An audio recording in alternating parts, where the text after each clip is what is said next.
This is 5 on your side at 5. Focused on you.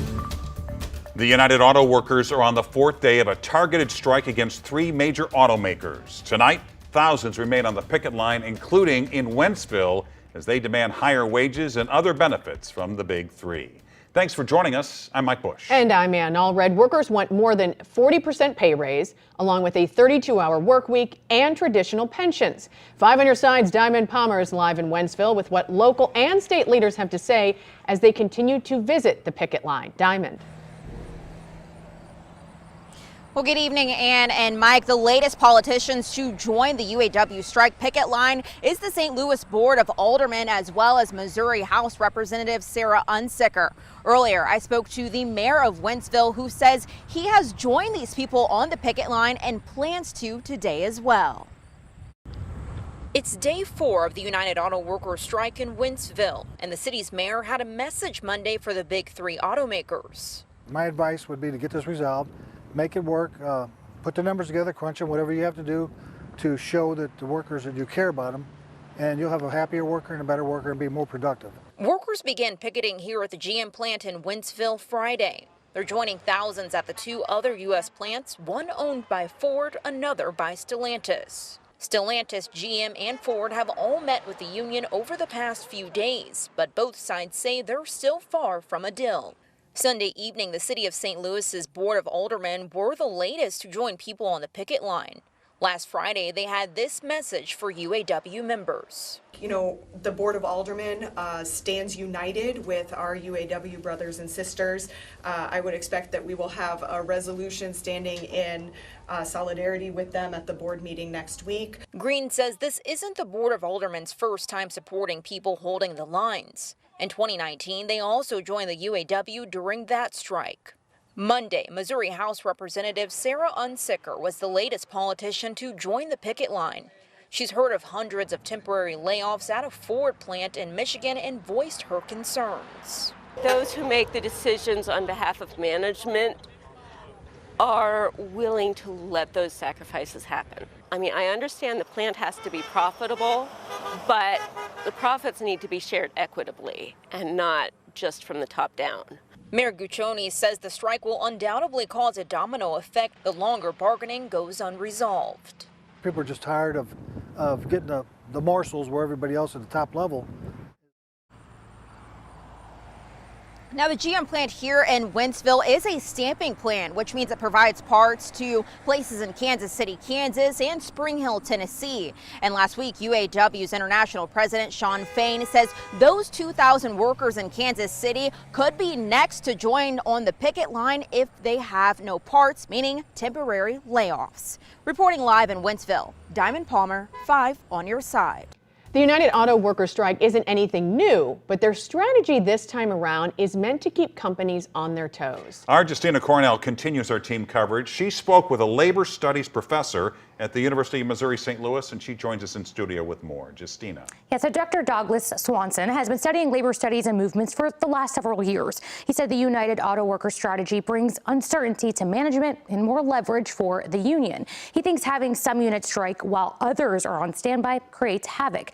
Now, Swanson believes the labor union conversation has been buzzing now more than ever, from Starbucks to Amazon to the writer's strike. He says this empowers workers. Now, UMSL professors have also studied there are less people in the workforce. Because of that, this gives power to employees. Swanson said they've been tracking the census, and in the last 20 years, there's been a dip of 10% fewer workers ages 16 to 24. If you can't afford childcare, you can't afford a home, you can't afford your student loans, are you going to keep having large families? The simple answer is no. The available pool of new workers going into the pipeline is drying up.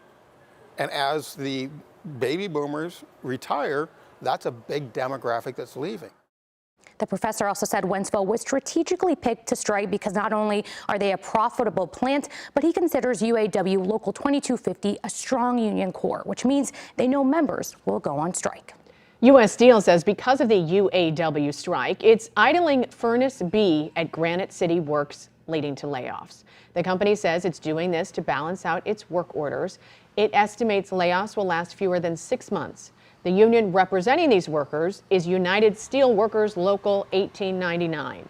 The president tells us U.S. Steel actually had this plan for a while. The union's trying to understand how many workers will be impacted, but they expect it to be in the hundreds. The controversial red light cameras and speed cameras that used to be in the St. Louis area could soon be returning. St. Louis city leaders just announced a few hours ago that they are filing a bill that would pave the way for automated law enforcement to return to the city's streets. Our Christine Byers was there for that announcement and is live in St. Louis to explain what this could mean for us drivers. Christine. Mike and Ann, we're still about a year away from those cameras hitting St. Louis city streets, and today's announcement was lacking on specifics. But here's what we know so far. Red light cameras disappeared from St. Louis streets and most Missouri thoroughfares about 8 years ago. That's when a court ruling found it was unconstitutional to ticket car owners without proving they were the ones who committed the violations. Red light and speed cameras that could be returning to St. Louis streets will have to capture a driver's face in order for the violations to hold up in court. But specifics like where the cameras will be and how the data will be protected are still in the planning stages. Here's how Mayor Tashara Jones responded when asked how the city will ensure that these fines do not disproportionately affect non-white drivers. Well, we can't initially, but we have to start somewhere. And right now we have a lot of people speeding and injuring people on our streets and doing reckless driving. So we have to use this as a tool. Now, Board of Alderman President Megan Green and Alderman Shane Cohn also joined the mayor for today's announcement, and they insist that this is not a money grab. And to prove it, they're going to make sure that all of the money from these fines is not allowed to go in the city's general revenue fund. Coming up at 6, I'll tell you how they envision planning the money. Live outside City Hall, Christine Byers, 5 on your side. Today, Illinois became the first state to end cash bail. When someone is facing charges, a judge will decide if they'll be released and sent home, put on house arrest, or denied pretrial release. That's based on what kind of crime they are charged with and criminal history. Those already behind bars with a cash bail have the right to a pretrial hearing in the next 90 days. In St. Clair County, there were some delays while judges and clerks switched over to the new system today. There wasn't a massive jailbreak, and people don't have to be afraid. All this really does is it guarantees due process for people and make sure they get in front of a judge, and a judge decides if they should be held or released. This doesn't mean that everybody's getting out or that people should be afraid that there's going to be violent criminals roaming the streets of Illinois. Today were just preliminary hearings. Tomorrow, defendants start appearing before the judge in person.